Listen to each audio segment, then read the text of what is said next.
हाँ जी विद्यार्थियों, स्वागत है तुहाडा सारिਆਂ ਦਾ पंजाबी नाटक की जमात ਦੇ ਵਿੱਚ ਤੇ ਜਿਹਦੇ ਵਿੱਚ ਆਪਾਂ ਗੱਲ ਕਰ ਰਹੇ ਸੀ पंजाबी नाटक ਦੇ ਇਤਿਹਾਸ ਬਾਰੇ। ਉਹਦੇ ਵਿੱਚ ਆਪਾਂ ਈਸ਼ਵਰ ਚੰਦਰ ਨੰਦਾ ਅਤੇ ਸੰਤ ਸਿੰਘ ਸੇਖੋਂ ਦੋ ਪ੍ਰਸਿੱਧ ਨਾਟਕਕਾਰ ਆਪਾਂ ਪੜ੍ਹ ਚੁੱਕੇ ਹਾਂ। ਹੁਣ ਆਪਾਂ ਗੱਲ ਕਰਾਂਗੇ ਜੀ ਹਰਚਰਨ ਸਿੰਘ ਦੀ। ਜਿਹੜਾ ਹੈਗਾ ਈਸ਼ਵਰ ਚੰਦਰ ਨੰਦਾ ਤੇ ਸੰਤ ਸਿੰਘ ਸੇਖੋਂ ਦੋਨੋਂ ਫਸਟ ਤੇ ਸੈਕੰਡ ਗ੍ਰੇਡ ਦੇ ਵਿੱਚ ਹੈਗੇ ਆ। ਤੇ ਲਓ ਜੀ ਫਿਰ ਹਰਚਰਨ ਸਿੰਘ ਵੀ ਫਸਟ ਗ੍ਰੇਡ ਦੇ ਵਿੱਚ ਵੀ ਪੜ੍ਹਨਾ, ਤੁਸੀਂ ਸੈਕੰਡ ਗ੍ਰੇਡ ਦੇ ਵਿੱਚ ਵੀ ਪੜ੍ਹਨਾ। आओ फिर गल करते हैं कुछ महत्वपूर्ण गल्लां इहदे बारे, हरचरण सिंह दे बारे। हरचरण सिंह है जिहड़ा ओह मानववादी प्रगतिवादी नाटककार है। पहली गल तुसीं याद रखनी है, ये मानववादी ते प्रगतिवादी दोनों ही है। मानववादी प्रगतिवादी नाटककार है ये, ते जिहदा नाम है हरचरण सिंह। हरचरण सिंह मानववादी प्रगतिवादी यह नाटककार है जी। पहला नाटक इहदा कमला कुमारी है। जिहड़ा पहला नाटक हैगा कमला कुमारी, जिहड़ा 1938 दे विच 1937 दे विच यह नाटक है। जिहड़ा पहले नाटक का नाम तुसीं ध्यान दे विच रखोगे ही कमला कुमारी है, तो दूसरा ये प्रकाशन वरा जिहड़ा इहदा 1937 है। अगली गल की है भी 1938 दे विच यह नाटक टैंपरस हाल अमृतसर दे विच SS अमोल के सहयोग नाल खेडिया गया। SS अमोल ने बहुत सारे पंजाबी नाटक खेडे हैं, जिहदे विचों एक नाटक कमला कुमारी हरचरण सिंह का खेडिया SS अमोल ने। इहदे कुछ सुखांत नाटक भी है, कुछ दुखांत नाटक भी है, कुछ इतिहासक नाटक भी है। अलग अलग किताबां दे विच दे रखे हैं। मैं सारिਆਂ ਨੂੰ एक सार इकट्ठा करता। मैं कहा चलो तुहानूं सारा दस देने, हो सकदा पुछ ले भी तीन दुखांत नाटक दे के एक सुखांत दे पुछ ले भी इन्हां दे विचों सुखांत नाटक किहड़ा है जां दुखांत नाटक किहड़ा, किहड़ा सुखांत नहीं है, किहड़ा दुखांत नहीं है, है ना। प्रश्न कई तरह के बन जाते हैं। सुखांत नाटक किहड़े किहड़े आ? कमला कुमारी, दूर दुराडे शहरों, खेडण दे दिन चार, अज कल ते पलक, ये आ जिहड़े इस दे सुखांत नाटक है। अगे देखो जी राजा पोरस है जिहड़ा, ਇਹਦਾ ਨਾਟਕ ਮਹਾਰਾਜਾ ਰਣਜੀਤ ਸਿੰਘ ਦੀ 100 ਸਾਲਾ ਬਰਸੀ ਦੇ ਮੌਕੇ 1939 ਦੇ ਵਿੱਚ ਲਾਇਲਪੁਰ ਵਿਖੇ ਖੇਡਿਆ ਗਿਆ। ਇਹਦਾ ਰਾਜਾ ਪੋਰਸ ਨਾਟਕ ਹੈ ਜਿਹੜਾ। ਧਿਆਨ ਰੱਖਣਾ ਮਹਾਰਾਜਾ ਰਣਜੀਤ ਸਿੰਘ ਦੀ ਮ੍ਰਿਤੂ ਹੈ ਜਿਹੜੀ ਉਹ 1839 ਦੇ ਵਿੱਚ ਹੁੰਦੀ ਹੈ।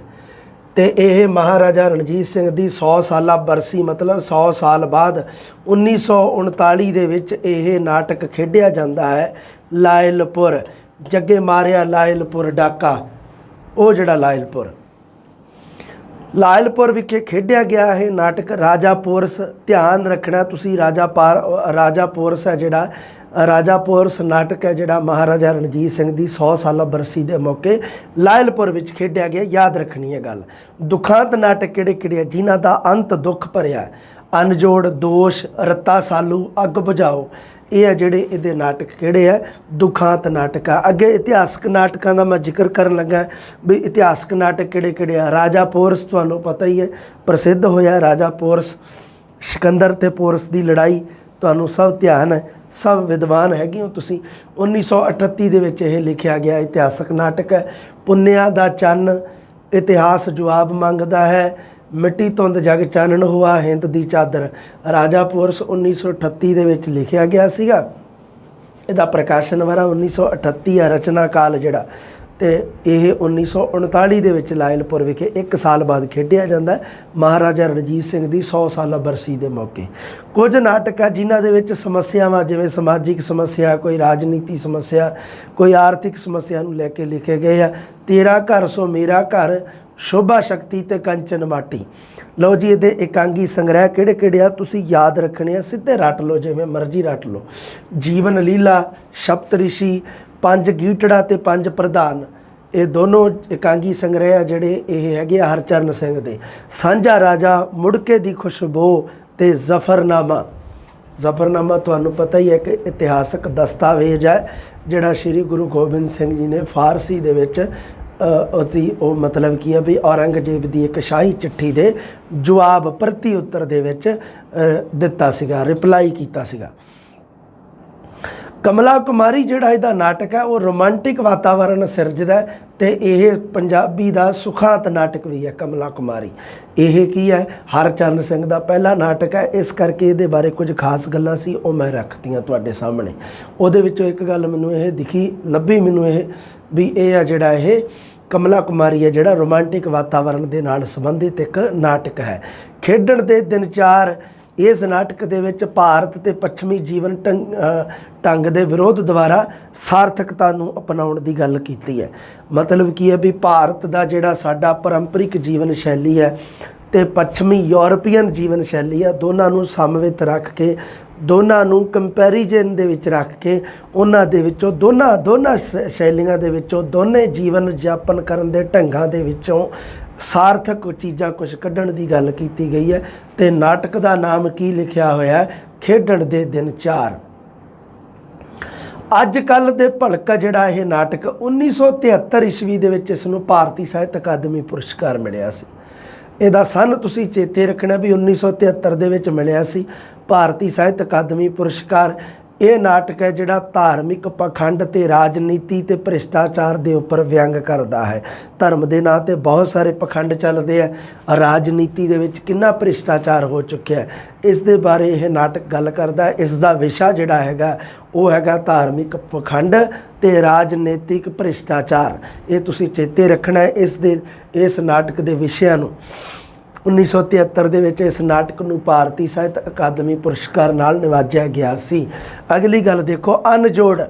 ਇੱਕ ਹੁੰਦਾ ਜੋੜ, ਇੱਕ ਹੁੰਦਾ ਅਨਜੋੜ। ਜਦੋਂ ਕੋਈ ਮੇਲ ਨਾ ਹੋਵੇ ਆਪਸ ਦੇ ਵਿੱਚ ਹੈ ਨਾ, ਤਾਂ ਉਸ ਨੂੰ ਆਪਾਂ ਕਿਹਾ ਜਾਂਦਾ ਹੈ ਕੀ ਕਹਿ ਦਿੰਦੇ ਆ ਵੀ ਅਨਜੋੜ। ਵਿਆਹ ਉਪਰੰਤ ਪਤੀ ਪਤਨੀ ਦੇ ਹਾਵ ਭਾਵ ਤੇ ਵਿਚਾਰਾਂ ਦੇ ਅੰਤਰ ਦਾ ਦੁਖਾਂਤ ਪੇਸ਼ ਕੀਤਾ ਗਿਆ ਅਨਜੋੜ ਦੇ ਵਿੱਚ। ਵਿਆਹ ਤੋਂ ਬਾਅਦ ਪਤੀ ਤੇ ਪਤਨੀ, ਮਤਲਬ ਕਿ ਵਿਆਹ ਤੋਂ ਬਾਅਦ ਵਾਲੀ ਸਥਿਤੀ ਦੱਸੀ ਗਈ ਹੈ। ਪਤੀ ਪਤਨੀ ਦੇ ਹਾਵ ਭਾਵ ਤੇ ਵਿਚਾਰ ਹੈ ਜਿਹੜੇ ਉਹ ਕਿਸ ਤਰ੍ਹਾਂ ਬਦਲਦੇ ਹੈ, ਕਿਸ ਤਰ੍ਹਾਂ ਉਹਨਾਂ ਦੇ ਵਿੱਚ ਮਤਲਬ ਕੀ ਹੈ ਵੀ ਉਹਨਾਂ ਦੇ ਵਿੱਚ ਵਿਚਾਰਾਂ ਦੇ ਵਿੱਚ ਫਰਕ ਦੇ ਕਾਰਨ ਕੀ ਹੁੰਦਾ ਹੈ ਜੀ, ਅਨਜੋੜ ਹੋ ਜਾਂਦਾ ਹੈ। ਅਗਲੀ ਗੱਲ, ਦੋਸ਼ ਨਾਟਕ ਦੇ ਵਿੱਚ ਔਰਤ ਦੀ ਕਮਜ਼ੋਰ ਸਮਾਜਿਕ ਆਰਥਿਕ ਸਥਿਤੀ ਦੇ ਦੁਖਾਂਤ ਨੂੰ ਇਸ ਨਾਟਕ ਦੇ ਵਿੱਚ ਦਰਸਾਇਆ ਗਿਆ। ਸਮਾਜਿਕ ਆਰਥਿਕ ਸਥਿਤੀ ਪੱਖੋਂ ਕੋਈ ਔਰਤ ਹੈ ਜਿਹੜੀ ਉਹ ਕਿੰਨੀ ਕਮਜ਼ੋਰ ਹੋ ਜਾਂਦੀ ਹੈ, ਉਸ ਦੇ ਦੁਖਾਂਤ ਨੂੰ ਦੋਸ਼ ਨਾਟਕ ਦੇ ਦੁਆਰਾ ਦਰਸਾਇਆ ਗਿਆ। ਰੱਤਾ ਸਾਲੂ ਜਿਹੜਾ ਇਹਦਾ ਨਾਟਕ ਹੈ ਹਰਚਰਨ ਸਿੰਘ ਦਾ, ਇਨਕਲਾਬੀ ਸਥਿਤੀ ਦਾ ਦੁਖਾਂਤਕ ਪਹਿਲੂ। ਇਹਦੇ ਵਿੱਚ ਇਨਕਲਾਬੀ ਸਥਿਤੀ ਨੂੰ ਲੈ ਕੇ, ਇਨਕਲਾਬ ਜਿੰਦਾਬਾਦ, ਉਹ ਜਿਹੜੀ ਸਥਿਤੀ ਨੂੰ ਲੈ ਕੇ ਇੱਕ ਦੁਖਾਂਤ ਰੂਪ ਵਿੱਚ ਸਿਰਜਿਆ ਗਿਆ ਪ੍ਰਸਿੱਧ ਨਾਟਕ ਹੈ ਰੱਤਾ ਸਾਲੂ। ਸ਼ੋਭਾ ਸ਼ਕਤੀ ਹੈ ਜਿਹੜਾ ਇਹ ਕੀ ਹੈ, ਆਧੁਨਿਕ ਦੌਰ ਦੇ ਵਿੱਚ ਨਵੀਂ ਸੁਤੰਤਰ ਹੋ ਰਹੀ ਔਰਤ ਦਾ ਸੰਘਰਸ਼ ਹੈ ਜੋ ਪਰੰਪਰਾਵਾਦੀ ਵਿਚਾਰਾਂ ਨੂੰ ਵੰਗਾਰਦੀ ਹੈ। ਇੱਕ ਅਜਿਹੀ ਔਰਤ ਹੈ ਜੋ ਆਧੁਨਿਕ ਜੀਵਨ ਯਾਪਨ ਨੂੰ ਅਪਣਾਉਂਦੀ ਹੈ ਤੇ ਉਹਦੇ ਨਾਲ ਜਿਹੜੇ ਪਾਰੰਪਰਿਕ ਪੁਰਾਣੇ ਵਿਚਾਰ ਹੈ, ਜਿਹੜੇ ਰੂಢੀਵਾਦੀ ਵਿਚਾਰ ਜਿਨ੍ਹਾਂ ਨੂੰ ਆਪਾਂ ਕਹਿ ਦਿੰਦੇ ਹਾਂ, ਉਹਨਾਂ ਦਾ ਤਿਆਗ ਕਰਦੀ ਹੈ, ਉਹਨਾਂ ਨੂੰ ਵੰਗਾਰਦੀ ਹੈ, ਉਸ ਦੇ ਵਿਰੁੱਧ ਲੜਦੀ ਹੈ, ਉਹਨਾਂ ਵਿਚਾਰਾਂ ਦੇ ਵਿਰੁੱਧ। ਕਿਉਂਕਿ ਮਤਲਬ ਕੀ ਹੈ, ਸ਼ੋਭਾ ਸ਼ਕਤੀ ਨਾਟਕ ਦੇ ਨਾਮ ਤੋਂ ਪਤਾ ਲੱਗ ਰਿਹਾ ਨਾ, ਜਿਵੇਂ ਨਾਰੀ ਸ਼ਕਤੀ ਹੁੰਦਾ ਹੈ ਉਵੇਂ ਸ਼ੋਭਾ ਸ਼ਕਤੀ। ਹਾਂ, ਰਾਜਾ ਪੋਰਸ ਇਹ ਹਰਚਰਨ ਸਿੰਘ ਦਾ ਪਹਿਲਾ ਇਤਿਹਾਸਕ ਨਾਟਕ ਸੀਗਾ 1938 ਦੇ ਵਿੱਚ ਲਿਖਿਆ ਗਿਆ। 36 ਨਹੀਂ, ਮੈਂ ਬਾਈ ਮਿਸਟੇਕ ਬੋਲਤਾ। ਰਾਜਾ ਪੋਰਸ 1938 ਦੇ ਵਿੱਚ ਲਿਖਿਆ ਗਿਆ ਇਹਦਾ ਪ੍ਰਸਿੱਧ ਨਾਟਕ ਹੈ, ਜਿਹੜਾ ਕੀ ਹੈ ਪਹਿਲਾ ਇਤਿਹਾਸਕ ਨਾਟਕ ਹੈ ਹਰਚਰਨ ਸਿੰਘ ਦਾ। ਪੁੰਨਿਆ ਦਾ ਚੰਨ ਹੈ ਜਿਹੜਾ ਇਹ ਸ਼੍ਰੀ ਗੁਰੂ ਨਾਨਕ ਦੇਵ ਜੀ ਦੇ ਸਮਕਾਲੀਨ ਸਮਾਜ ਦੀ ਸਥਿਤੀ ਨੂੰ ਪੇਸ਼ ਕਰਦਾ ਹੈ। ਗੁਰੂ ਨਾਨਕ ਦੇਵ ਜੀ ਦੇ ਸਮੇਂ, ਉਸ ਸਮੇਂ ਦਾ ਸਮਕਾਲੀਨ ਸਮਾਜ, ਗੁਰੂ ਨਾਨਕ ਦੇਵ ਜੀ ਦੇ ਸਮੇਂ ਦਾ ਸਮਾਜ ਕਿਵੇਂ ਦਾ ਸੀ, ਉਸ ਬਾਰੇ ਇਹ ਗੱਲ ਕਰਦਾ। ਪੁੰਨਿਆ ਦਾ ਚੰਨ, ਪੁੰਨਿਆ ਤੁਹਾਨੂੰ ਪਤਾ ਹੀ ਹੈ ਕਿ ਉਹ ਜਿਵੇਂ ਹੁੰਦਾ ਹੀ ਹੈ, ਆਪਣੇ ਪੁੰਨਿਆ ਦਾ ਸੰਬੰਧ, ਪੁੰਨਿਆ ਦਾ ਮਤਲਬ ਗੁਰੂ ਨਾਨਕ ਦੇਵ ਜੀ ਦੇ ਜਨਮ ਦੇ ਨਾਲ ਜੋੜਿਆ ਜਾਂਦਾ ਹੈ ਨਾ, ਕੱਤੇ ਦੀ ਪੂਰਨਮਾਸੀ ਨਾਲ, ਹੈ ਨਾ ਵੀ ਕੱਤੇ ਦੀ ਪੁੰਨਿਆ ਨੂੰ ਇਸ ਤਰ੍ਹਾਂ ਹੈ ਇਤਿਹਾਸ ਦੇ ਵਿੱਚ ਵੀ ਹੈ ਵੀ ਕੱਤੇ ਦੀ ਪੁੰਨਿਆ ਨੂੰ ਗੁਰੂ ਨਾਨਕ ਦੇਵ ਜੀ ਦਾ ਜਨਮ ਜਿਹੜਾ ਅਸੀਂ ਮਨਾਉਂਦੇ ਹਾਂ, ਹੈ ਨਾ, ਸਾਡੇ ਲੋਕ ਹੈ ਜਿਹੜੇ ਮਨਾਉਂਦੇ ਆ। ਇਸ ਕਰਕੇ ਪੁੰਨਿਆ ਦਾ ਚੰਨ ਜਿਹੜਾ ਨਾਟਕ ਹੈ ਇਹਦਾ ਗੁਰੂ ਨਾਨਕ ਦੇਵ ਜੀ ਦੇ ਸਮਕਾਲੀਨ ਜੀਵਨ ਦੀ ਸਮਾਜਿਕ ਸਥਿਤੀ ਨੂੰ ਦਰਸਾਉਂਦਾ ਹੈ।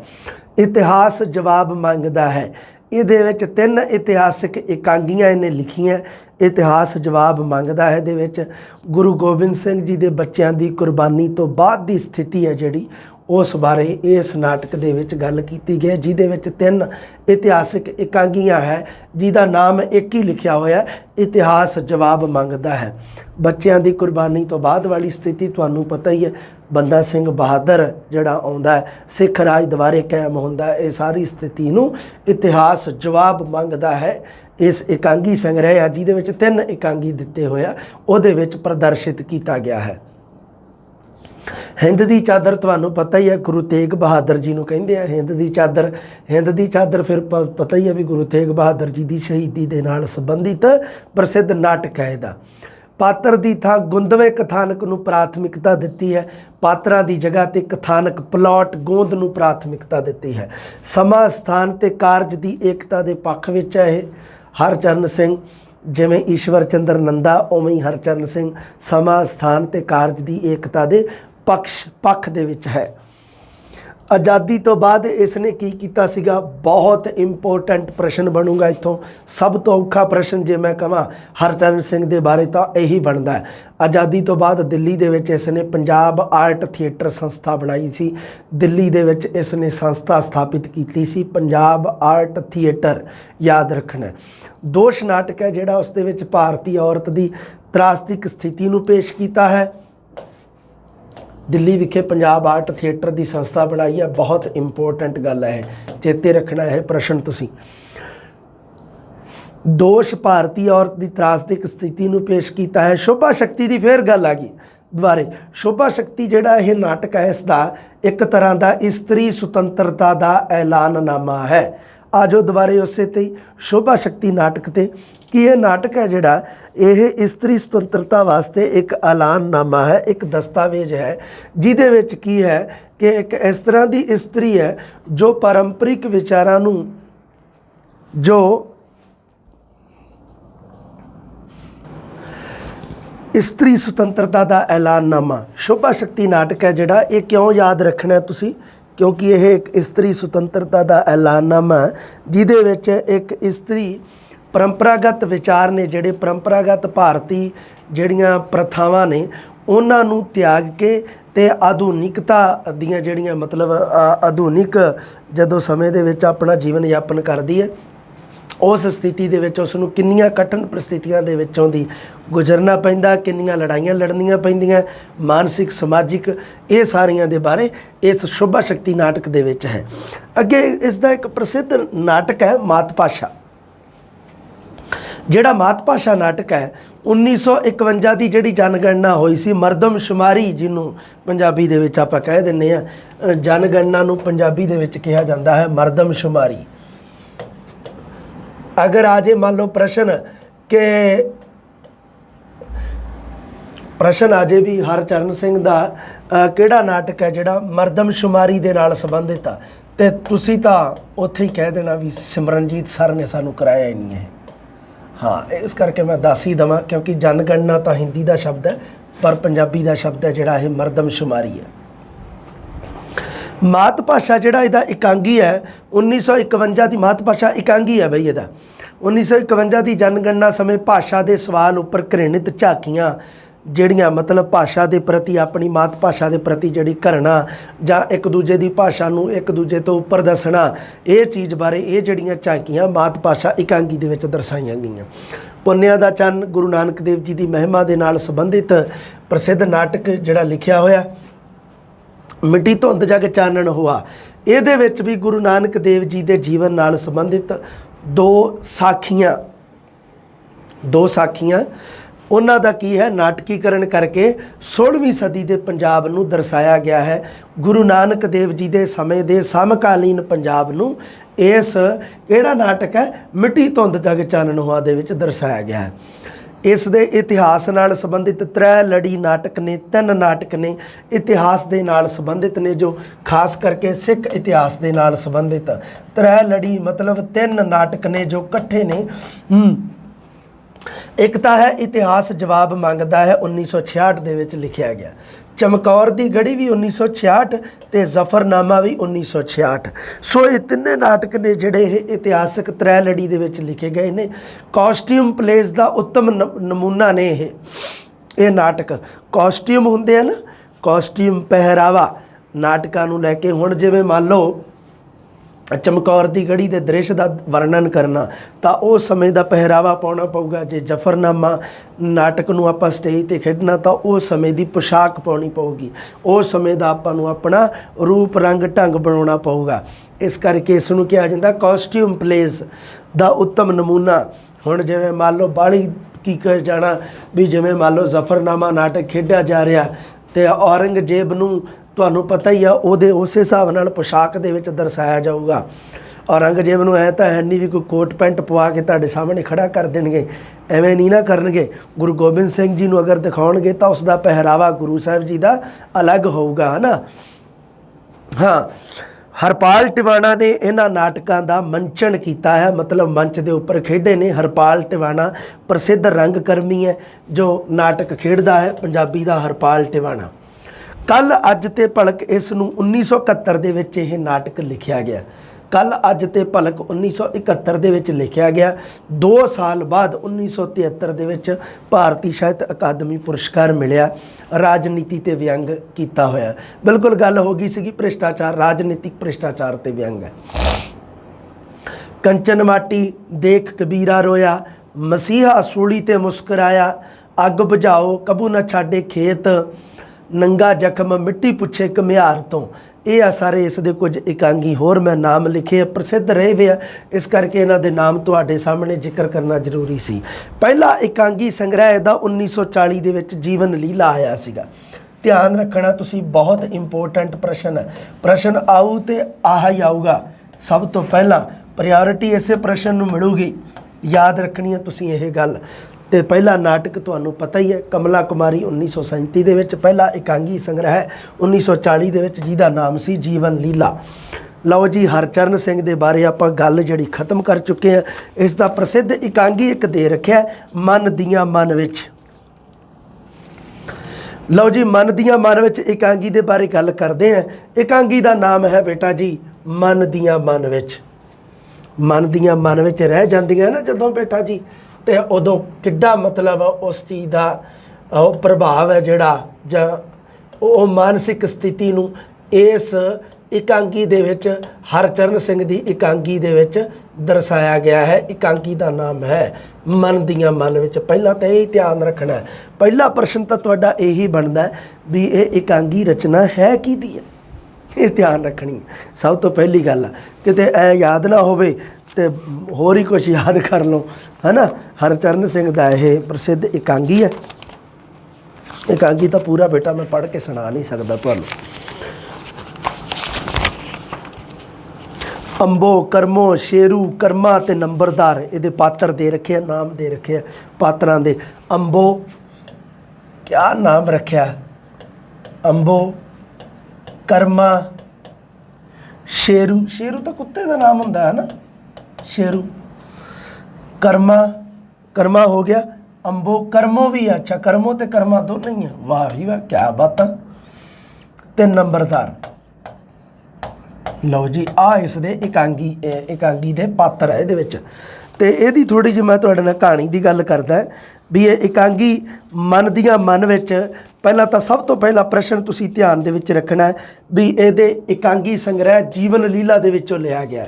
ਇਸ ਦਾ ਇੱਕ ਇਕਾਂਗੀ ਸੰਗ੍ਰਹਿ ਆ ਹਰਚਰਨ ਸਿੰਘ ਦਾ, ਜਿਹਦਾ ਨਾਮ ਹੈ ਜੀਵਨ ਲੀਲਾ। ਇਸ ਇਕਾਂਗੀ ਸੰਗ੍ਰਹਿ 'ਚੋਂ ਇਹ ਇਕਾਂਗੀ ਲਿਆ ਗਿਆ ਹੈ। ਪ੍ਰਸ਼ਨ BA ਵਾਲੀ ਬੁੱਕ ਦੇ ਵਿੱਚ ਦੇ ਰੱਖਿਆ, ਅਤੇ ਇਹ ਪ੍ਰਸ਼ਨ ਪੱਕਾ ਆਊਗਾ, ਆਉਣ ਦਾ 100% ਚਾਂਸ। ਕਿਉਂਕਿ BA ਦੀ ਬੁੱਕ ਵਿੱਚ ਦਿੱਤਾ ਹੋਇਆ। ਮਨ ਦੀਆਂ ਮਨ ਵਿੱਚ ਇਹ ਜਿਹੜਾ ਮਨ ਦੀਆਂ ਮਨ ਵਿੱਚ ਇਕਾਂਗੀ ਹੈ ਜਿਹੜਾ, ਇਹ ਕਿਹੜੇ ਇਕਾਂਗੀ ਸੰਗ੍ਰਹਿ ਤੋਂ ਲਿਆ ਗਿਆ ਜੀ? ਜੀਵਨ ਲੀਲਾ ਇਕਾਂਗੀ ਸੰਗ੍ਰਹਿ ਦੇ ਵਿੱਚੋਂ ਲਿਆ ਗਿਆ ਹੈ। ਆ ਗਈ ਗੱਲ ਧਿਆਨ।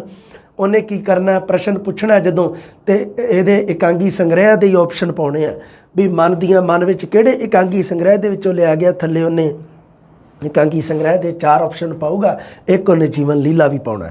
ਠੀਕ ਹੈ ਬੇਟਾ ਜੀ। ਮਨ ਦੀਆਂ ਮਨ ਵਿੱਚ ਇੱਕ ਕਰਮਾ ਜਿਹੜਾ ਹੈਗਾ ਬੰਦਾ, ਉਹ ਕੀ ਹੈ ਬੇਟਾ ਜੀ? ਉਹ ਸ਼ਰਾਬੀ ਹੈ। ਸ਼ਰਾਬੀ ਹੋਣ ਕਰਕੇ ਘਰ-ਬਾਰ ਨੂੰ ਆਪਣੇ ਨੂੰ ਤਿਆਗ ਦਿੰਦਾ ਹੈ। 10 ਸਾਲ ਪਿੰਡ ਵਿੱਚ ਉਸ ਦੀ ਕੋਈ ਖਬਰਸਾਰ ਨਹੀਂ ਆਉਂਦੀ।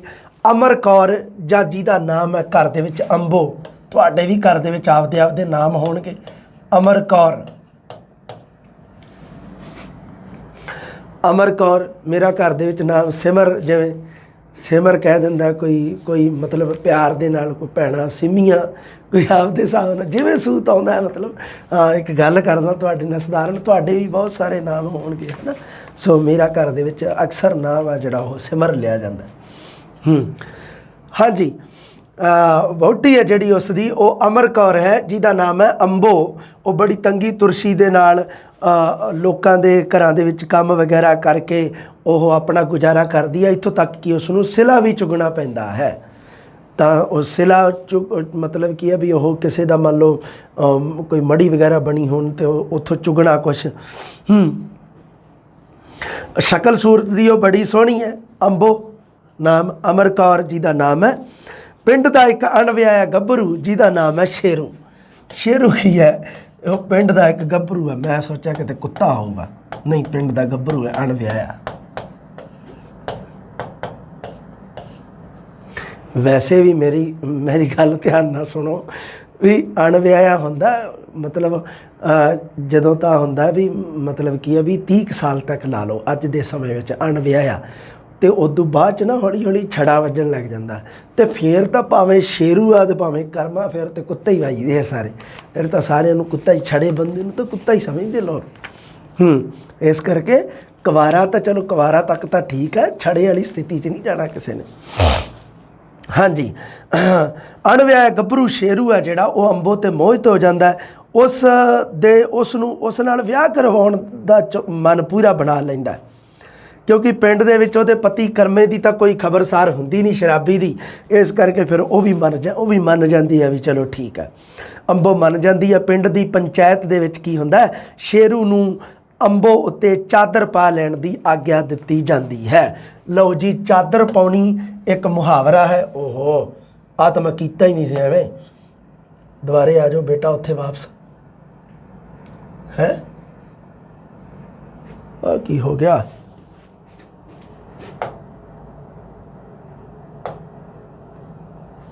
ਆ ਰਿਹਾ। ਹਾਂ, ਚਾਦਰ ਪਾਉਣੀ ਇੱਕ ਹੈਗਾ ਮੁਹਾਵਰਾ। ਚਾਦਰ ਪਾਉਣੀ ਦਾ ਮਤਲਬ ਹੁੰਦਾ ਹੈ ਵਿਧਵਾ ਨਾਲ ਵਿਆਹ ਕਰਨਾ, ਵਿਧਵਾ ਨਾਲ ਵਿਆਹ ਕਰਾਉਣਾ, ਵਿਧਵਾ ਨਾਲ ਵਿਆਹ ਕਰਾਉਣਾ, ਵਿਆਹ ਕਰਾਉਣਾ। ਕਿਉਂਕਿ ਉਹ ਸੋਚ ਲੈਂਦੀ ਆ ਵੀ ਮੇਰੇ ਘਰ ਵਾਲਾ ਕਿਤੇ ਮਰ ਖੱਪ ਗਿਆ ਹੋਊਗਾ, ਉਹ ਹੈ ਨਹੀਂ ਇਸ ਦੁਨੀਆ 'ਤੇ, ਇਸ ਤਰ੍ਹਾਂ ਸੋਚ ਲੈਂਦੀ ਹੈ। ਫਿਰ ਉਹ ਕੀ ਹੈ ਵੀ ਪਿੰਡ ਦੀ ਪੰਚਾਇਤ ਵੀ ਆਗਿਆ ਦੇ ਦਿੰਦੀ ਹੈ। ਨਾਟਕ ਦਾ ਪਰਦਾ ਉੱਠਦਾ ਹੁੰਦਾ ਨਾ ਨਾਟਕ ਦੇ ਵਿੱਚ, ਰੰਗਮੰਚ ਦਾ। ਅੰਬੋ ਇੱਕ ਸਧਾਰਨ ਜਿਹਾ ਸ਼ਿੰਗਾਰ ਵਗੈਰਾ, ਹਾਰ ਸ਼ਿੰਗਾਰ ਕਰਦੀ ਦਿਖਾਈ ਜਾਂਦੀ ਹੈ। ਸ਼ੇਰੂ ਉਹਨੂੰ ਲੈਣ ਆਉਂਦਾ। ਇਤਨੇ ਵਿੱਚ ਉਸ ਦੀ ਨਨਾਣ ਹੈ ਜਿਹੜੀ ਕਰਮੋ, ਉਹ ਆ ਜਾਂਦੀ ਹੈ। ਅੱਛਾ, ਕਰਮੇ ਦੀ ਭੈਣ ਹੀ ਹੈ ਕਰਮੋ, ਅਮਰ ਕੌਰ ਦੀ ਨਨਾਣ ਹੈ ਜਿਹੜੀ, ਉਹ ਆ ਜਾਂਦੀ ਹੈ। ਧਿਆਨ ਰੱਖਣਾ ਤੁਸੀਂ ਪਾਤਰ ਕਿਹੜੇ ਦਾ ਕੀ ਰਿਲੇਸ਼ਨ ਆ। ਆਜੇ ਮੰਨ ਲਓ ਵੀ ਅਮਰ ਕੌਰ ਦੀ ਕੀ ਲੱਗਦੀ ਹੈ, ਕਰਮੋ ਤੇ ਨਨਾਣ ਲੱਗਦੀ ਹੈ। ਠੀਕ ਹੈ ਬੇਟਾ ਜੀ, ਮੁੱਖ ਪਾਤਰ ਹੀ ਹੈ ਇਹਦੇ ਵਿੱਚ ਅੰਬੋ, ਅਮਰ ਕੌਰ। ਨੰਬਰਦਾਰ ਵੱਲੋਂ ਉਹ ਨਨਾਣ ਕਹਿੰਦੀ ਆ ਵੀ ਤੂੰ ਕਿਉਂ ਐਵੇਂ ਕਰਦੀ ਆ, ਵਿਆਹ ਕਰਵਾਉਣ ਵਾਸਤੇ ਉਸ ਨੂੰ ਕੋਸਦੀ ਹੈ, ਮਤਲਬ ਤੂੰ ਨਾ ਕਰਵਾ। ਨੰਬਰਦਾਰ ਵੱਲੋਂ ਨਾਈ ਉਸ ਨੂੰ ਬੁਲਾਉਣ ਆਉਂਦਾ। ਨੰਬਰਦਾਰ ਆਪ ਵੀ ਆ ਜਾਂਦਾ। ਇੰਨੇ ਨੂੰ ਅੰਬੋ ਦੇ ਘਰ ਵਾਲਾ ਕਰਮਾ ਸੁੱਕਿਆ ਸੜਿਆ ਖੰਘਦਾ ਆ ਕੇ ਪ੍ਰਗਟ ਹੋ ਜਾਂਦਾ ਹੈ। ਪਤਾ ਨਹੀਂ ਕਿੱਥੋਂ ਆਉਂਦਾ ਹੈ। ਸਿੱਧ ਹੋ ਜਾਂਦਾ ਹੈ ਕਿ ਹੁਣ ਅੰਬੋ ਦੂਜਾ ਵਿਆਹ ਨਹੀਂ ਕਰਵਾ ਸਕਦੀ। ਪੰਚਾਇਤ ਵੀ ਕਹਿ ਦਿੰਦੀ ਹੈ, ਪੰਚਾਇਤ ਕਹਿ ਦਿੰਦੀ ਹੈ ਵੀ ਨਹੀਂ ਕਰਵਾ ਸਕਦੀ ਕਿਉਂਕਿ ਘਰ ਵਾਲਾ ਤਾਂ ਜੀਂਦਾ। ਤਾਂ ਉਸ ਸਥਿਤੀ ਦੇ ਵਿੱਚ ਆਪਣੇ ਜੀਵਨ ਨੂੰ ਉਸ ਦੀਆਂ ਸੌਖਾ ਬਣਾਉਣ ਦੀਆਂ ਸਾਰੀਆਂ ਸਧਰਾਂ ਮਨ ਹੀ ਮਨ ਵਿੱਚ ਰਹਿ ਜਾਂਦੀਆਂ ਹਨ। ਇਸੇ ਕਰਕੇ ਹੀ ਤਾਂ ਇਕਾਂਗੀ ਦਾ ਸਿਰਲੇਖ ਕੀ ਹੈ, ਮਨ ਦੀਆਂ ਮਨ ਵਿੱਚ ਇੱਕ ਔਰਤ ਦੀਆਂ ਸਧਰਾਂ ਇੱਛਾ ਮਨ ਦੀਆਂ ਮਨ ਦੇ ਵਿੱਚ ਹੀ ਰਹਿ ਗਈਆਂ। ਇਸੇ ਕਰਕੇ ਹੀ ਤਾਂ ਇਹਦਾ ਨਾਮ ਕੀ ਹੈ, ਮਨ ਦੀਆਂ ਮਨ ਵਿੱਚ। ਸੋ ਮਨ ਦੀਆਂ ਮਨ ਵਿੱਚ ਕਿਹਦੀਆਂ ਰਹਿ ਗਈਆਂ, ਮਨ ਦੀਆਂ ਮਨ ਵਿੱਚ ਅਮਰ ਕੌਰ ਅੰਬੋ ਦੀਆਂ। ਸਮਝ ਲੱਗੀ ਇਸ ਗੱਲ ਦੀ ਤੁਹਾਨੂੰ? ਕੁਝ ਕੁ ਦੇ ਰੱਖਿਆ ਔਖੇ ਸ਼ਬਦ ਮੈਂ ਤੁਹਾਨੂੰ ਵੈਸੇ ਹੀ ਦੱਸ ਦਿੰਦਾ। ਸ਼ੋਧਾ, ਸ਼ੋਧਾ ਹੁੰਦਾ ਘਟੀਆ ਆਦਮੀ। ਸ਼ੋਧਾ, ਸ਼ੋਧਾ, ਸ਼ੋਧਾ ਘਟੀਆ ਆਦਮੀ, ਇਸ ਤਰ੍ਹਾਂ ਲਿਖਿਆ ਹੋਇਆ ਆਊਗਾ। ਸ਼ੋਧਾ, ਸ਼ੋਧਾ ਘਟੀਆ ਆਦਮੀ ਹੁੰਦਾ ਹੈ ਜੀ। ਰਮਜ਼ ਇਸ਼ਾਰਾ ਜਾਂ ਸ਼ੈਨ, ਇਹ ਤਾਂ ਠੀਕ ਹੈ, ਕੋਈ ਦਿੱਕਤ ਨਹੀਂ, ਇਹ ਤਾਂ ਪਤਾ ਹੀ ਹੈ ਤੁਹਾਨੂੰ। ਤੰਬਾ, ਤੰਬਾ ਹੁੰਦੀ ਆ ਵੱਡੀ ਧੋਤੀ ਜਾਂ ਚਾਦਰਾ। ਇੱਕ ਅਖਾਣ ਤੁਸੀਂ ਸੁਣਿਆ ਹੋਣਾ ਵੀ ਈਦ ਪਿੱਛੋਂ ਤੰਬਾ ਫੂਕਣਾ ਹੈ। ਤੰਬਾ ਜਿਹੜਾ ਹੁੰਦਾ ਈਦ ਦੇ ਉੱਪਰ ਮੁਸਲਮਾਨਾਂ ਵੱਲੋਂ ਪਹਿਨਿਆ ਜਾਣ ਵਾਲਾ ਇੱਕ ਮਤਲਬ ਕੀ ਹੈ, ਵੱਡੀ ਧੋਤੀ ਜਾਂ ਚਾਦਰਾ ਹੁੰਦਾ, ਉਸ ਨੂੰ ਤੰਬਾ ਕਿਹਾ ਜਾਂਦਾ ਹੈ। ਅਪਾਰ ਲਿਖਿਆ ਜਿਸ ਦਾ ਪਾਰ ਨਾ ਹੋਵੇ, ਅਮਿਤ ਅਥਾ। ਖੋਲਾ, ਖੋਲਾ ਕਿਹਾ ਜਾਂਦਾ ਢੱਠੇ ਹੋਏ ਕਮਰੇ ਨੂੰ, ਖੋਲਾ, ਖੋਲਾ ਢੱਠਿਆ ਹੋਇਆ ਜੋ ਡਿੱਗਿਆ ਹੋਇਆ ਕਮਰਾ, ਉਸ ਨੂੰ ਖੋਲਾ ਕਿਹਾ ਜਾਂਦਾ ਹੈ। ਖੋਲਾ ਤਾਂ ਕੀ, ਖੋਲਾ ਹੋਣਾ ਮੇਰੇ ਹਿਸਾਬ ਨਾਲ, ਉਹਦੇ 'ਚ ਖੋਲਾ ਲਿਖਿਆ, ਥੱਲੇ ਪੈਰ 'ਚ ਬਿੰਦੀ ਨਹੀਂ। ਖੋਲਾ ਹੁੰਦਾ ਇੱਕ ਖੋਲਾ ਹੁੰਦਾ, ਮੇਰੇ ਹਿਸਾਬ ਨਾਲ ਤਾਂ ਖੋਲਾ ਤਾਂ ਨਹੀਂ ਬਣਦਾ ਕੋਈ। ਇੱਕ ਹੁੰਦਾ ਖੋਲਾ, ਇੱਕ ਹੁੰਦਾ ਖੋਲਾ, ਮਤਲਬ ਪੈਰ ਬਿੰਦੀ। ਆ ਖੋਲਾ, ਆ ਖੋਲਾ, ਖੋਲਾ ਹੜਾ, ਆ ਲੈ, ਆ ਲੈ। ਇਹ ਲੈ ਆ ਜਿਹੜੀ, ਇਹ ਤਾਂ ਹੈਗੀ ਆ, ਮੈਨੂੰ ਲੱਗਦਾ ਧੁਨੀ ਹੈਗੀ ਆ ਲੈ, ਇਹ ਤਾਂ ਹੈਗੀ ਆ ਦੰਤੀ, ਤੇ ਇਹ ਹੈਗੀ ਆ ਅੜਾ, ਇਹ ਹੈਗੀ ਆ ਮੂਰਧਨੀ, ਅੜਾ। ਖੋਲਾ, ਖੋਲਾ, ਖੋਲਾ ਹੀ ਕਿਹਾ ਜਾਂਦਾ ਹੈ ਨਾ। ਹਾਂ, ਲਓ ਜੀ, ਹਰਚਰਨ ਸਿੰਘ ਦਾ ਇਹ ਇਕਾਂਗੀ ਮਨ ਦੀਆਂ ਮਨ ਵਿੱਚ, ਜਿਹਦੇ ਵਿੱਚ ਇੱਕ ਔਰਤ ਅਮਰ ਕੌਰ ਅੰਬੋ ਦੀਆਂ ਇੱਛਾਵਾਂ ਮਨ ਦੇ ਵਿੱਚ ਹੀ ਰਹਿ ਜਾਂਦੀਆਂ, ਉਹਦੇ ਬਾਰੇ ਆਪਾਂ ਗੱਲ ਕਰ ਚੁੱਕੇ ਹਾਂ। ਅਗਲਾ ਇਕਾਂਗੀ, ਅਗਲਾ ਮਤਲਬ ਜਿਹੜਾ ਨਾਟਕਕਾਰ, ਉਹਦੇ ਬਾਰੇ ਵੀ ਆਪਾਂ ਜਲਦੀ ਗੱਲ ਕਰਦੇ ਹਾਂ ਜੀ। ਮਿਲਦੇ ਹਾਂ ਜਲਦੀ, ਰੱਬ ਰਾਖਾ।